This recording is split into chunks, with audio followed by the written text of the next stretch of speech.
یہ نہیں کہ چھوٹا ہے، بنیا کہتے ہیں چھوٹا سا بیٹا زیادہ سے زیادہ 10 سال کا ہوگا، ہم کہتے ہیں چلو ابھی 10 سال کا ہے، ابھی رہنے دیتے ہیں، جب بڑا ہوگا تو خود ہی پڑھنا شروع کر دے گا یا تب سمجھا لیں گے، تب تک تو عادت ہی نہیں ڈیویلپ ہوئی ہوتی، تب تک تو پھر وہ ایک سمجھے مضبوط تنا بن چکا ہوتا ہے جس کو موڑنا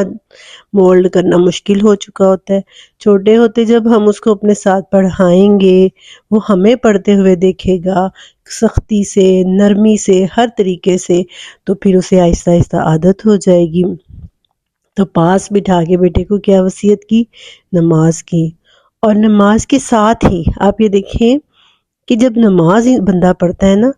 تو پھر نماز جو ہے نا انسان کو چینج کر دیتی ہے۔ صرف یہ نہیں ہے، وہ صرف ایک ایکشن نہیں ہے کہ آپ 5 وقت آئے ہیں، آپ نے ایک ایکشن پلے کیا ہے، حاضری لگی بس ٹھیک ہے، نہیں،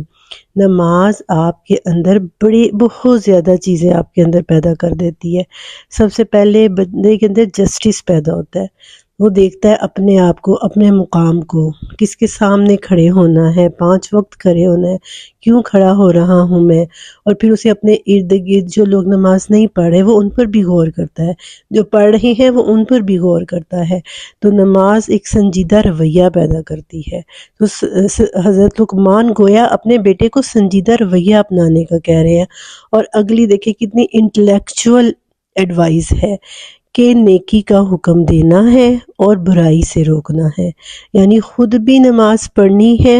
اور اپنے ارد گرد دوسرے لوگوں کو بھی نماز پڑھنے کا کہنا ہے۔ اب یہ دیکھیں نماز ایک انسان کے اندر بہادری بھی پیدا کرتی ہے کہ وہ کسی فنکشن میں موجود ہے، وہ اسکول میں موجود ہے، بچہ کہیں کوئی فنکشن اٹینڈ کر رہا ہے، جیسے ہی نماز کا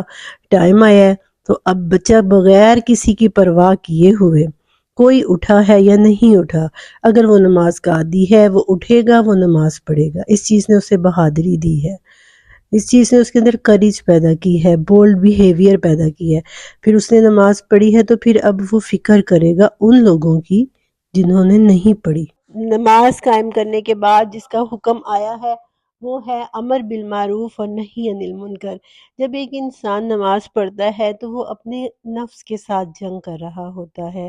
سردی کے موسم میں جیسے بھی حالات ہیں وہ اٹھے گا، نماز پڑھے گا، تو اس نے اپنے آپ کے ساتھ ایک جنگ کی ہے۔ لیکن یہ جو دوسرا کام ہے نا، امر بالمعروف اور نہی عن المنکر، اصل میں یہ ہی ذالک من عزم الامور ہے۔ جب یہ کریں گے تو پھر اس کا لازمی نتیجہ کیا ہوگا؟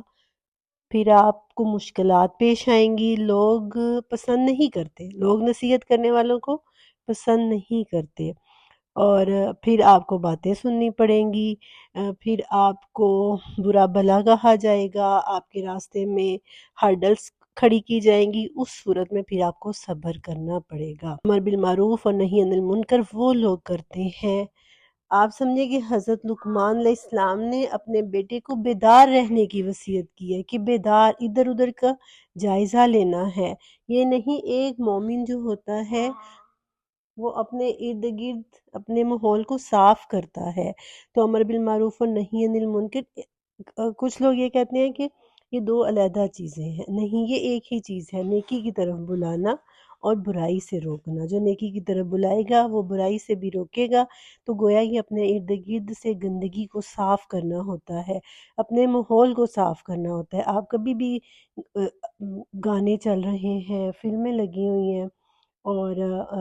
اس طرح کے کام آپ کے ارد گرد ہو رہے ہیں اور آپ وہاں کھڑے ہو کے نماز پڑھنے لگ جائیں، آپ کو یقیناً کہنا پڑے گا کہ ذرا آپ اس کو بند کر دیں، آئیے آپ بھی نماز پڑھیں۔ اس میں ہمیں کیا حکمتیں اپنانی ہوں گی وہ پھر ایک علیحدہ ٹاپک آ جاتا ہے کہ آپ نے ادعو الی سبیل ربک بالحکمت والموعظۃ الحسنہ وجادلہم باللتی ہی احسن، کہ کس طریقے سے بلانا ہے، حکمت سے، موعظہ حسنہ سے، اگر لڑائی جھگڑا کرنا پڑ جائے تو اچھے طریقے سے، لیکن آپ کو یہ کرنا ہوگا، آپ کو اپنے ارد گرد کے لوگوں کا بھی جائزہ لینا پڑے گا، ان کو اپنے ساتھ لے کے چلنا پڑے گا، اور یہی ذالک من عزم الامور ہے۔ گویا ایک مومن بیدار ذہن والا ہوتا ہے، وہ کانشیس ہوتا ہے، اس کے اندر بیداری ہوتی ہے، وہ اپنے ارد گرد کا جائزہ لیتا ہے۔ ذاتی عبادتیں جتنی بھی ہیں وہ نفس کے خلاف ہیں، لیکن امر بالمعروف جو ہے یہ صبر مانگتا ہے، اور جب یہ چیز آتی ہے تو پھر اس کو کیوں کہا عزم الامور؟ عزم بھی بڑی ہمت والا کام ہے، یعنی جب بندہ یہ کرنے لگتا ہے نا، نمازیں پڑھ لے گا، وہ روزے رکھ لے گا، شرک سے باز آ جائے گا، لیکن امر بالمعروف اور نہی عن المنکر ایسا کام ہے یہاں پہ آ کے وہ ودرو کر لیتا ہے، اور جب ہم یہاں پر آ کر ودرو کرتے ہیں نا تو آپ یقین کریے آہستہ آہستہ آہستہ آہستہ ہماری اپنی نمازیں بھی کمزور ہونی شروع ہو جاتی ہیں آہستہ آہستہ، کیونکہ جب ہم نیکی کا حکم دے رہے ہیں، برائی سے ہم کانشیس ہیں، ہمیں اس چیز کی فکر ہے کہ لوگ کہیں گے کہ یہ خود تو کرتے نہیں ہیں اور ہمیں کیوں کہہ رہے ہیں، اسی لیے ہم اپنے اعمال کی فکر کریں گے، ہم اللہ رب العزت کے آگے کھڑے ہوں گے کہ اللہ میں تو تیرے دین کی یہ لوگوں کو روکنے والا ہوں، لوگوں کو نیکی کا حکم دینے والا ہوں، تو اسی لیے